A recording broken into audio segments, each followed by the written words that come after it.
Hi everyone. In today's tutorial, we will show you how to copy and paste elements in the exact same spot in a Canva design. This is a really helpful trick for keeping our layout perfectly aligned and consistent.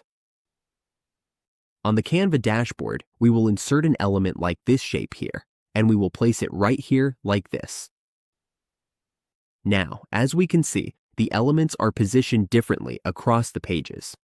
If we want to copy this element and place it in the exact same spot on a new page, all we need to do is press Ctrl A on the keyboard to select everything.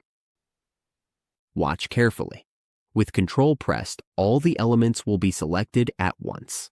Then we simply press Ctrl C to copy.